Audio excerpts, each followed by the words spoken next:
طبرانی میں حدیث ہے، اور حدیث کے راوی مولا علی شیر خدا ہے۔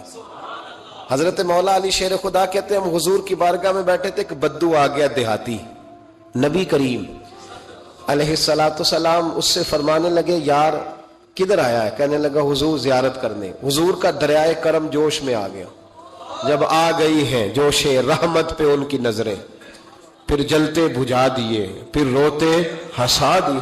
نبی کریم علیہ السلام نے فرمایا اس سے، دیکھنا حضور نے خود فرمایا، خود نبی کریم حضور فرمانے لگے چل تو آ ہی گیا ہے نا، اس طرح کر کچھ مانگ لے، اب تنگی یہ داماں پہ نہ جا، اور بھی کچھ مانگ ہے آج وہ مائل بکرم، اور بھی کچھ مانگ، اور کون دیتا ہے دینے کو منہ چاہیے، دینے والا ہے سچا ہمارا، چل مانگ لے کچھ۔ کہنے لگا حضور واقعی مانگ لوں؟ دیہاتی تھا نا، بدو تھا، یہ جو سوچ سوچ کے چلتے ہیں نا بیچارے اسی طرح رہ جاتے ہیں۔ کہا واقعی؟ حضور نے فرمایا تجھے شک ہے کوئی؟ کہا جو ہے مانگ لے۔ بندہ بدو تھا، بس لمٹ ہی تھوڑی تھی، تھوڑی لمٹ تھی۔ حضور نے فرمایا مانگ۔ کہنے لگا حضور میں نے سفر کرنا ہے، مجھے ایک اونٹ دے دے۔ حضرت علی کہتے ہیں میں نے کہا تجھ پہ افسوس، ہمارا خیال تھا تو جنت کی ٹکٹ مانگے گا، ہمارا خیال تھا تو ماں باپ کو، تو نے اونٹ ہی مانگا ہے بس۔ حضرت علی فرماتے وہ حضرت علی کا بھی خیال ہے کہ حضور سے مانگو تو تھوڑا نہ مانگو، نبی کریم سے مانگو تو کھل کھلا کے مانگو، جب حضور سے مانگو کھل کھلا کے مانگو۔ حضرت علی شیر خدا کہتے ہیں وہ اسی پہ اڑ گیا، حضور مسکرائے، گویا حضور نے بھی کہا یار تو نے مانگا کیا ہے؟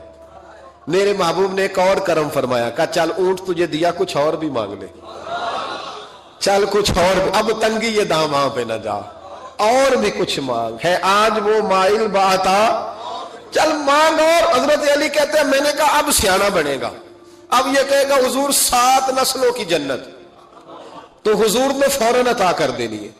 اب یہ کہے گا یا رسول اللہ جتنے بیٹھے سب کے لیے اعلان کر دے دوزخ سے آزادی کا، جتنے میری نسل میں لوگ ہیں سب کے لیے اعلان ہو جائے گا، لیکن وہ وہیں کا وہیں رہ گیا، وہیں کا وہیں، چھوٹے چھوٹے دائرے میں مانگ لے۔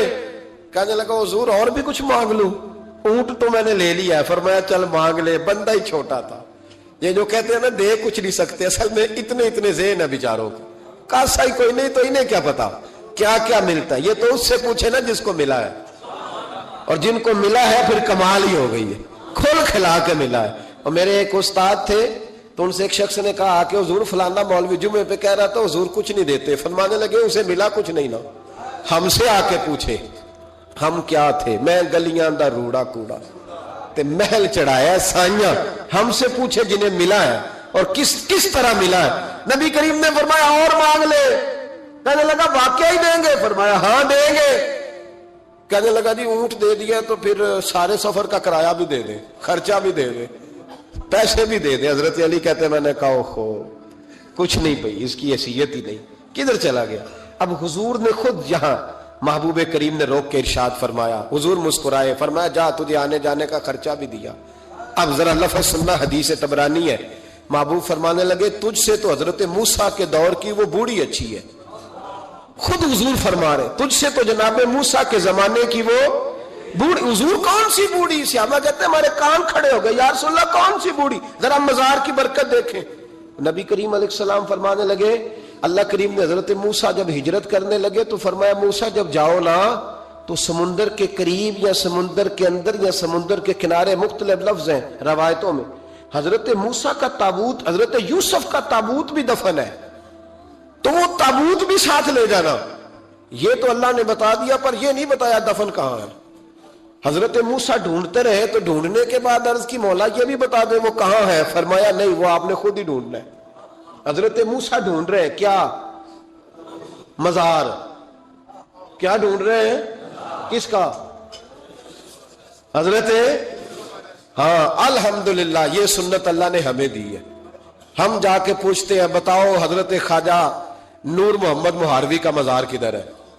ہم سائی وال کھڑا ہو کے پوچھتے ہیں کہ پاک پتن شریف جانا ہے، راستہ کون سا جاتا ہے؟ یہ نبیوں کی سنت اللہ نے ہمیں دی ہے، ہم یہ کام کرتے ہیں۔ حضرت موسیٰ ڈھونڈ رہے ہیں اور ڈھونڈتے ڈھونڈتے فرمایا مل نہیں رہا تھا، لوگوں سے پوچھا بھی کہاں ہے، اور یہ بھی اللہ کی حکمت ہے، واللہ اللہ تو اپنے نبیوں کے سامنے سارے پردے کھول دیتا ہے، یہ بھی حکمت ہے۔ کہاں ہے مزار؟ لوگوں نے کہا حضور ایک بوڑھی اماں ہے, بڑی بوڑھی, اس کو پتا ہے. فرمایا بلاؤ. اماں کو بلایا, کہا تو زیادہ بوڑھی ہے. تو حضرت موسیٰ کہنے لگے چلو خود چلتے ہیں اس کے پاس. حضرت موسیٰ خود آئے. کس کام؟ اللہ آپ کا بھلا کرے, اللہ کرے آپ کو یاد رہ جائے یہ باتیں. مزار شریف کا پتہ کرنے آئے. آ کے اماں سے کہا اماں حضرت یوسف کے مزار کا پتہ. کہنے لگی بالکل پتہ ہے. کہا پھر کہاں ہے؟ کہنے لگی ایسے ہی مفت میں ہی بتا دوں. مزار کا پتہ بتانے میں پیسے لگتے ہیں, کوئی مفت نہیں بتایا جاتا. ولی کے مزار پہ جانا کوئی معمولی بات ہے؟ ایسے ہی بتا دوں. حضرت موسیٰ کہنے لگی اماں میں نے تابوت نکال کے ساتھ لے جانا ہے, بتاؤ. اماں کہنے لگی میں, یہ حضور فرما رہے ہیں, یہ طبرانی ہے, نبی کریم علیہ السلام نے فرمایا بتاؤ. حضرت موسیٰ کہنے لگے بتاؤ. کہنے لگی پیسے لگتے ہیں پھر بتاؤں گی. کہا کیا لیتی ہو؟ تو اماں کی سوچ. حضور کہنے لگے تجھ سے تو اس اماں کی سوچ ہی بڑی ہے. اماں کی سوچ دیکھیں. اماں کہنے لگی موسیٰ اگر حضرت یوسف کے مزار کا پتہ بتاؤں گی اس شرط پر کہ جنت میں مجھے وہ والا مکان چاہیے جس کے پڑوسی حضرت موسیٰ علیہ السلام ہو. ختم ہو گئی بات. رکھو یہاں قیمت تو لے لو مزار کا پتہ. لوگ سمجھتے ہیں مزار کوئی معمولی بات ہے.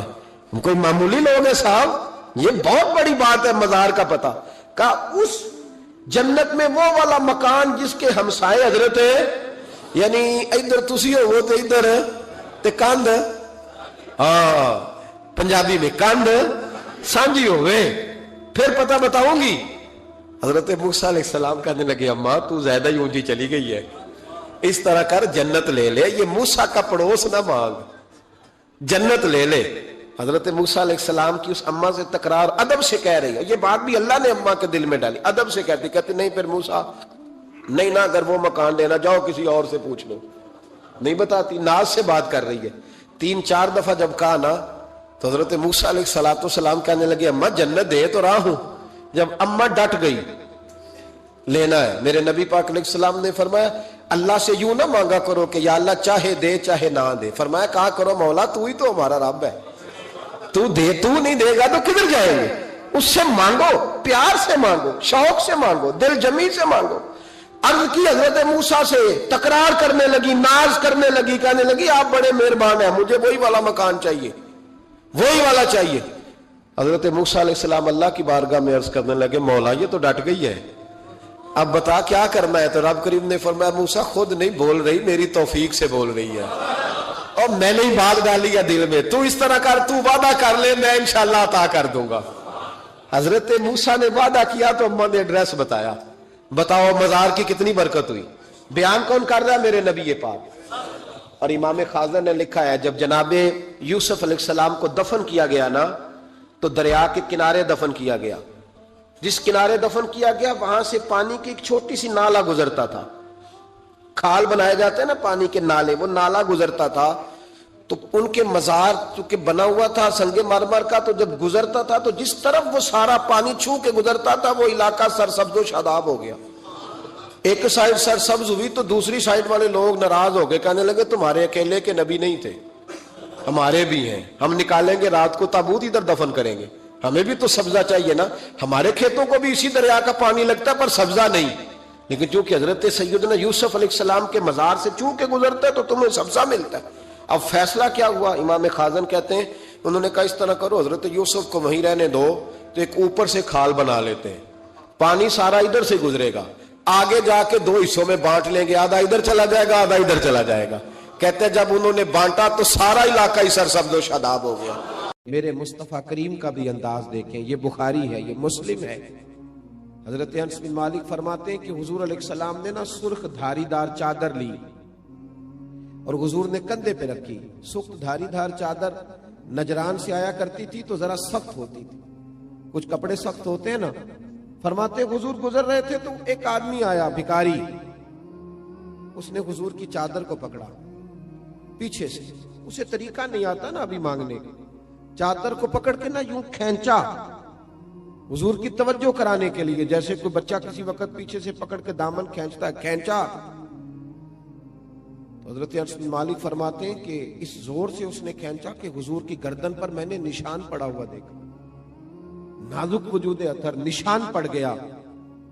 حضور نے جب پلٹ کر اس کی طرف دیکھا تو وہ کہنے لگا اے محمد صلی اللہ علیہ وسلم، میں کچھ مانگنے آیا ہوں، مجھے کچھ دیجئے۔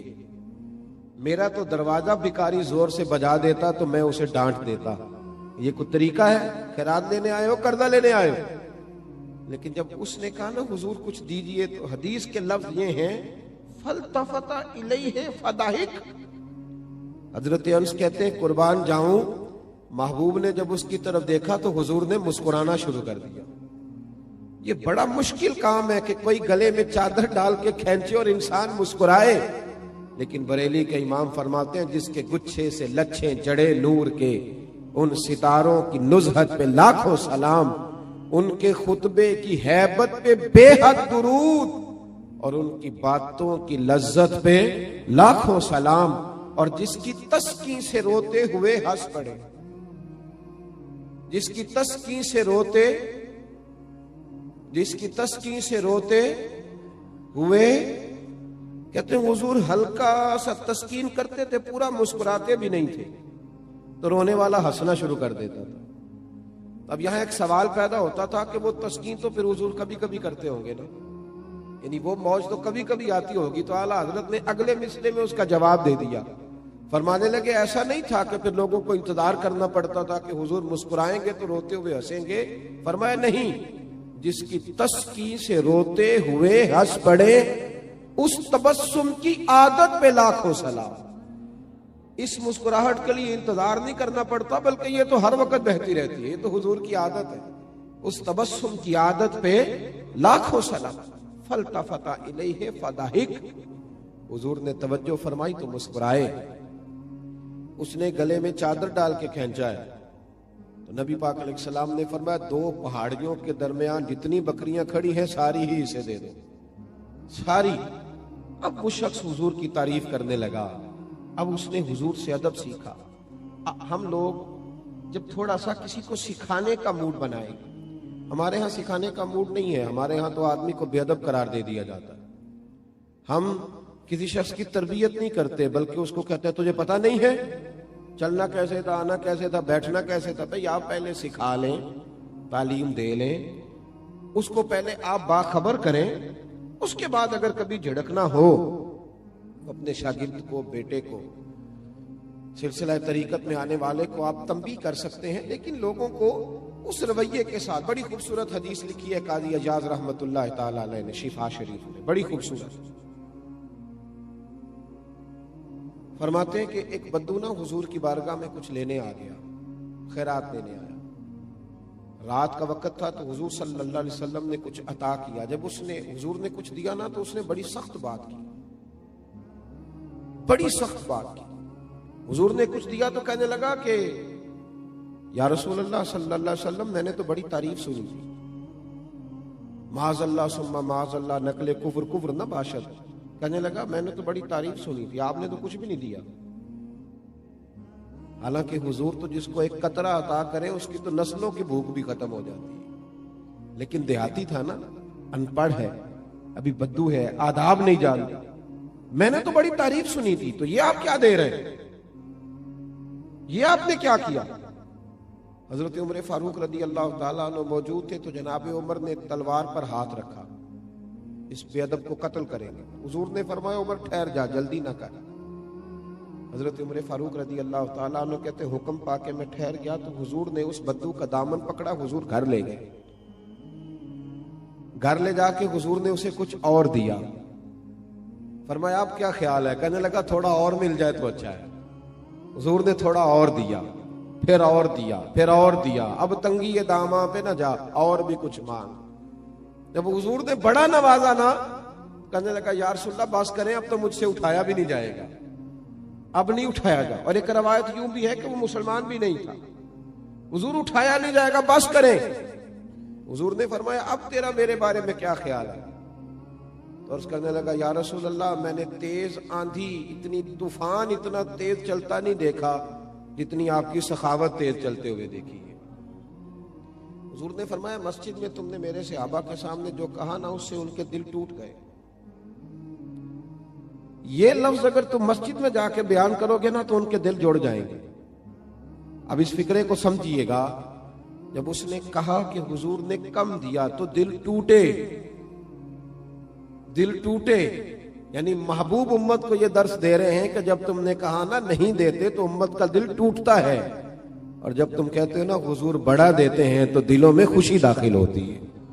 کون دیتا ہے دینے کو منہ چاہیے، دینے والا ہے سچا ہمارا۔ نبی کریم صلی اللہ تعالی علیہ وسلم اسے مسجد میں لائے، خاص غور فرمائیے، مسجد میں لا کر کے حضور علیہ السلام نے فرمایا وہی بات کرو، اب کہو کیا کہتے ہو۔ انہوں نے صحابہ کے مجمع میں کہا کہ لوگوں، میں نے آندھی اور طوفان کو اتنا تیز چلتے نہیں دیکھا جتنا حضور کی سخاوت کو تیز چلتے دیکھا ہے۔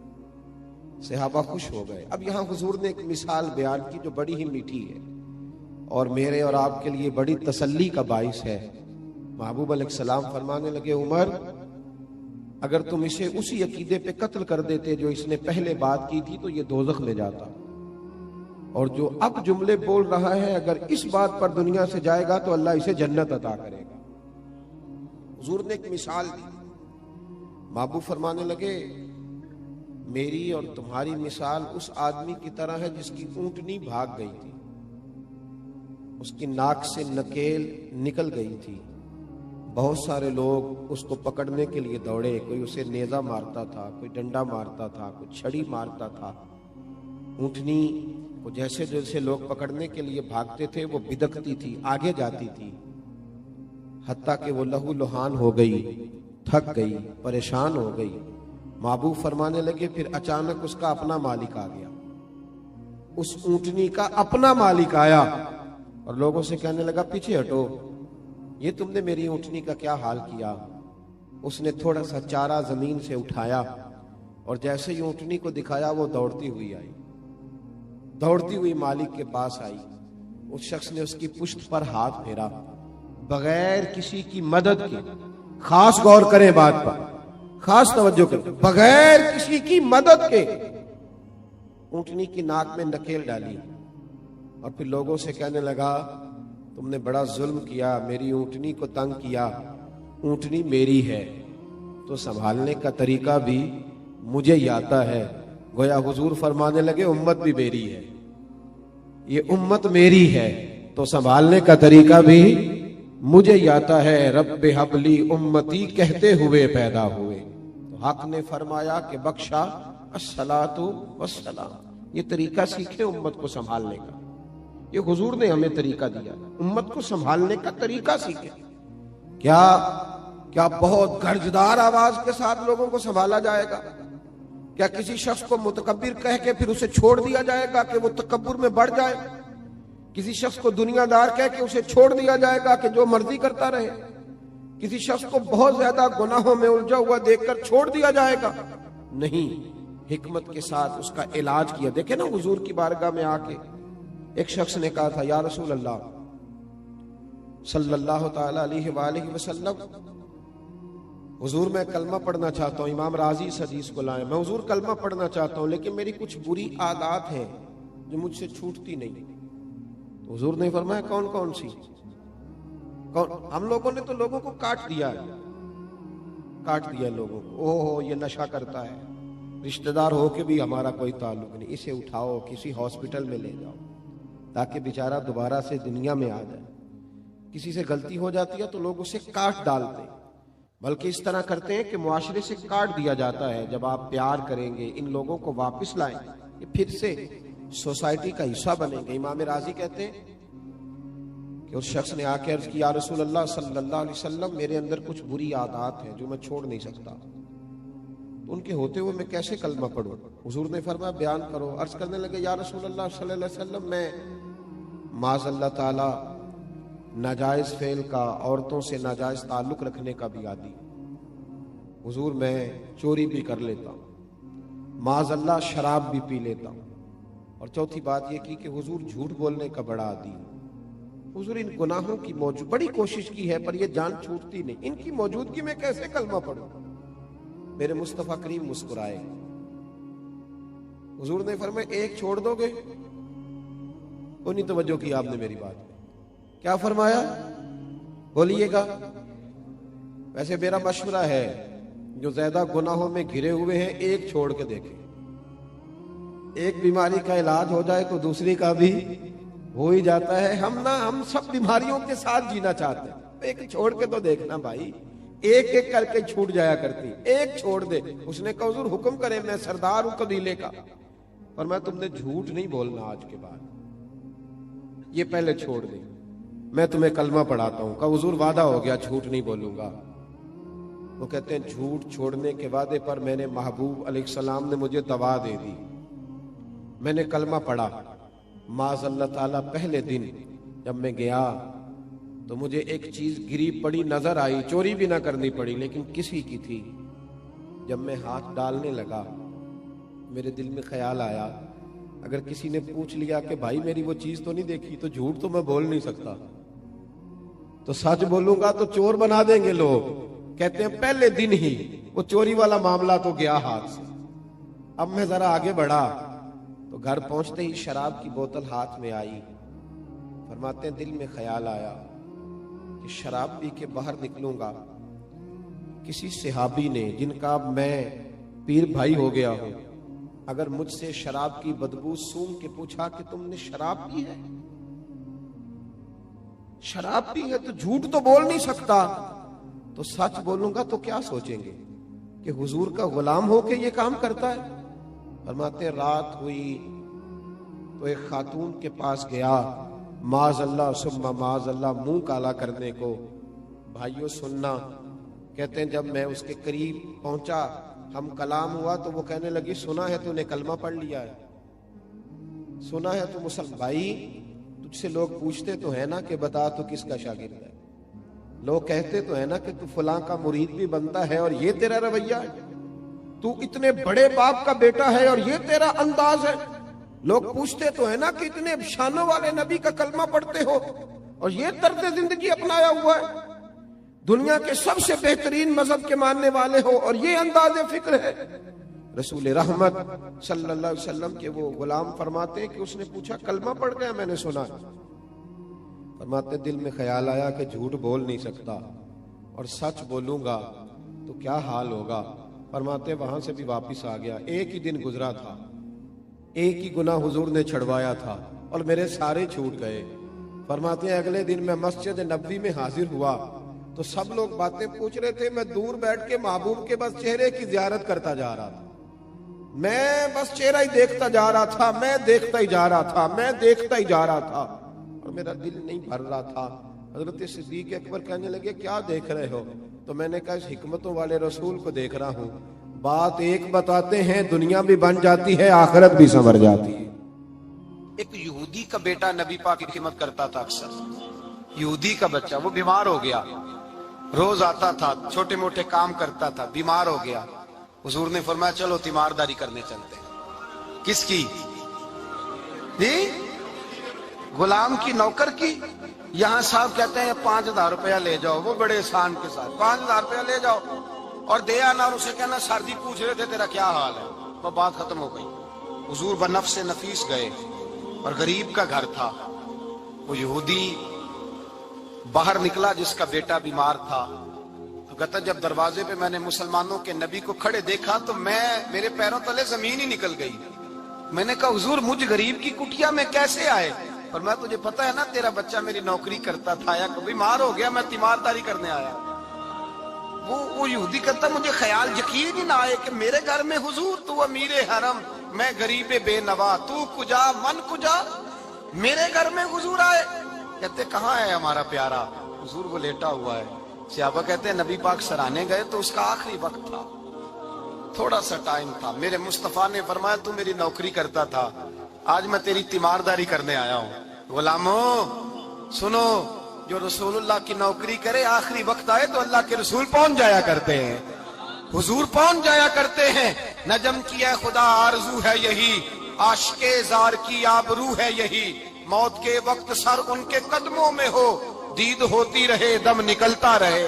حضور پہنچ جاتے ہیں. نبی پاک تشریف لائے, بیٹھے سرانے.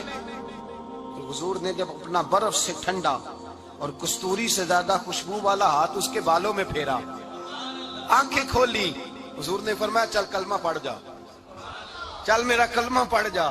ساری دنیا در رسول پہ آ کے کلمہ پڑھے اور حضور اسے کلمہ پڑھانے گھر تشریف لے گئے. یہ ایک مزدور کو، ایک محنت کرنے والے کو اعزاز دیا. گھر گئے، کلمہ پڑھ لے. اس نے اپنے والد کی طرف دیکھا اور والدہ کی طرف دیکھا. ماں باپ یہودی ہیں، رونے لگے. کہنے لگے بیٹا یہ ہم سے زیادہ بڑھ کر تیرے حق میں خیر خواہ ہے، جیسے کہتے ہیں کر لے. اس نے کلمہ پڑھا اور حضور کی گود میں لوٹ پوٹ ہونے لگا. کلمہ پڑھا، روح پرواز کر گئی. شارحین کہتے ہیں جب نبی پاک وہاں سے نکلے تو حضور نے فرمایا اٹھاؤ اس کی میت کو. ماں باپ کہنے لگے کہاں لے جانا ہے؟ فرمایا ہم اپنے طریقے کے مطابق غسل کفن کریں گے، اس لیے کہ جو کلمہ پڑھ جائے پھر وہ میرا ہو جایا کرتا ہے، میرا ہو جایا کرتا ہے. بھائی یاد رکھیں، مزدور کو حضرت ربیہ بن کعب فرماتے ہیں میں حضور کو وضو کراتا تھا. رات کا وضو میری ذمہ داری تھی، صرف ایک وضو رات. ہمارے ہاں تو 25 سال مزدور مزدوری کر کے چلا جاتا ہے، پر وہ مزدور ہی رہتا ہے. وہ مزدور ہے، اس کا کوئی اعزاز نہیں. کوئی اس کے لیے وہ کہتے ہیں اب بابا جی آپ کو کھانسی زیادہ آتی ہے، اپنے بیٹے کو لگا دیں، کسی اور کی ڈیوٹی لگا دیں، اب آپ کام نہیں کر سکتے. 25 سال نوکری کی، ملا کیا؟ حضرت ربیہ کہتے ہیں میں وضو کراتا تھا رات کا. میرے نبی پاک نے فرمایا شادی کیوں نہیں کرتا؟ تو میں نے کہا یا رسول اللہ نہ میرے پاس حسن ہے، نہ پیسے ہیں، نہ کوئی کاروبار ہے، مجھے کون رشتہ دے گا؟ میرا روپ بھی نہیں تے میرا رنگ بھی نہیں، میں نے یار مناؤن دا ٹانگ بھی نہیں، کون مجھے رشتہ دے گا؟ کہتے حضور خاموش ہو گئے. دوسرا دن آیا تو میں وضو کرانے پہنچا تو نبی پاک نے فرمایا شادی کیوں نہیں کرتا؟ کہتے ہیں میں نے کہا حضور کون رشتہ دے گا؟ وہی 3 باتیں دہرائیں، نہ پیسے ہیں، نہ حسن ہے، نہ کوئی کاروبار ہے، نہ مکان ہے. فرمایا حضور نے تیسرے دن پھر کہا. جب دوسرا دن ہوا نا تو حضور نے کہا، حضور خاموش ہوئے میرے جواب پر. میں نے کہا یار کتنا بیوقوف ہوں، حضور روز پوچھتے ہیں اور میں جواب ہی نہیں دیتا. کہتے ہیں تیسرے دن میں نے ارادہ کیا آج نبی پاک پوچھیں گے تو میں کہوں گا حضور جیسے دل کرتا ویسے ہی کرا دیں. کہتے ہیں تیسرے دن میں گیا، سارا وضو کرا لیا پر نبی پاک نے پوچھا ہی نہیں. میں ارادہ کر کے گیا تھا کہ آج پوچھیں گے تو بتا دوں گا، حضور نے پوچھا ہی نہیں. فرماتے ہیں وضو مکمل ہو گیا، میں دروازے تک چلا گیا تو مصطفیٰ نے آواز دی. فرمایا واپس پلٹ نہ. میں پلٹا تو حضور نے فرمایا تو شادی کیوں نہیں کرتا؟ کہتے ہیں میں کھل کے مسکرایا. میں نے کہا محبوب تیرے کرم پہ قربان جاؤں، کیا انداز محبت ہے، حضور مہربانی کریں کرا دیں. فرمایا فلاں سردار کے پاس جا، ایک وضو کراتے ہیں. اور اعزاز حضور نے کتنا دیا، جا سردار کے پاس اور اسے جا کے کہہ کہ اللہ کے رسول فرماتے اپنی بیٹی کا نکاح تیرے ساتھ کر دے. فرماتے میں گیا. ماں باپ کو بڑی فکر ہوتی ہے بیٹیوں کی. وہ کہنے لگا میں شام کو خود نبی پاک کی بارگاہ میں آؤں گا. کہتے میں باہر نکلنے لگا تو وہ بچی پردے کی اوٹ سے بولی، کہنے لگی غلام ٹھہر جا، ابا جی آپ کو میری فکر ہے، اماں جی میری فکر ہے، میری فکر نہ کریں اور یہ نہ دیکھیں آیا کون ہے، یہ دیکھیں بھیجا کس نے ہے. آپ مجھے حوالے کریں نبی پاک کے، حضور کے حوالے کریں، اللہ رسول مجھے کبھی ضائع نہیں کریں گے. حضرت ربیہ کہتے ہیں حضور نے میری شادی کا بندوبست کیا. حضرت بریدہ اسلمی سے کہا کہ تو اس کے لیے کھجور کی گٹھلی کے برابر سونا لا. حضرت حارثہ بن نعمان سے کہا تو اس کے لیے ایک کمرے کا حجرے کا بندوبست کر. حضرت عثمان غنی سے کہا تو نے ولیمہ کرانا اس کا. فرمایا میں تو تھوڑی نوکری کرتا تھا، مصطفیٰ نے ساری زندگی کا ہی بندوبست فرما دیا. یہ مزدور کے ساتھ حضور کا انداز ہے. پہلے میں نے شروع میں کہا کہ مزدور اس بات کو سمجھتا ہی نہیں کہ اس کا مقام کتنا، وہ اس بات کو جانتا ہی نہیں اللہ نے اسے اعزاز کتنا دیا ہے. ملت کا جوان سب سے پہلے تو کبھی کسی کی جیب کی طرف نہ دیکھے. اور یہ بات یاد رکھ لیں، درجنوں بزرگوں کے ارشادات کی روشنی میں ایک موٹی بات بیان کر رہا ہوں. توجہ ہے میری بات پر؟ جس کی توجہ دوسروں کی جیب پہ ہوتی ہے وہ رسوا ہو جاتا ہے. کاہل لوگ جو زندگی میں صرف ہاتھ پھیلانے کے عادی ہوتے ہیں، ان کے دامن میں سوائے رسوائی کے کچھ نہیں آتا، ان کے حصے میں سوائے بدنامی کے کچھ نہیں آتا. حضرت عبداللہ ابن عمر رضی اللہ تعالیٰ عنہ فرماتے ہیں کہ مغرب کی نماز پڑھ کے کچھ لوگ گھر چلے گئے. ہم لوگ بیٹھ گئے کہ تھوڑا سا تو ٹائم ہے، عشاء پڑھ کے ہی جائیں گے. فرماتے ہیں اللہ کے محبوب علیہ السلام بھی تشریف لے گئے. تھوڑی دیر کے بعد محبوب اس تیزی سے تشریف لائے کہ مقدس سانس پھولا ہوا محسوس ہو رہا تھا. ہم نے عرض کی یا رسول اللہ ہمارے ماں باپ قربان، کیا ہوا؟ تو محبوب فرمانے لگے کیا کر رہے ہو؟ عرض کی یا رسول اللہ نماز، سوچا ہے چلو تھوڑا سا تو ٹائم ہے بیٹھتے ہیں اللہ اللہ کرتے ہیں، عشاء پڑھ کے جائیں گے تو محبوب فرمانے لگے میرے پاس جبریل امین آئے ہیں، انہوں نے آ کے عرض کی یا رسول اللہ آپ کے غلام مسجد میں بیٹھے ہیں عشاء کی نماز کے انتظار میں، اور رب فرشتوں کے سامنے ان پر فخر فرما رہا ہے۔ یہ جو عبادت ہے نا نفلی، یہ طاقتور کرتی ہے بندے کو۔ حضور فرماتے ہیں کہ جب بندہ نفل پڑھتا ہے تو اللہ فرماتا ہے پھر تو میں اس کے ہاتھ بن جاتا ہوں، پیر بن جاتا ہوں، آنکھیں بن جاتا ہوں۔ کیا مانا کہ اس میں خدائی طاقتیں آ جاتی ہیں، دوست مرید بھی ہوتے ہیں، سلسلوں میں بھی داخل ہوتے ہیں۔ عبادات کا مزاج نہیں بناتے، کچھ نوافل کا ذہن ضرور بنائیں، رات کو کچھ ٹائم ضرور اللہ اللہ کریں، اپنی زندگی کا اسے معمول بنا لیں، اور 3 وظیفے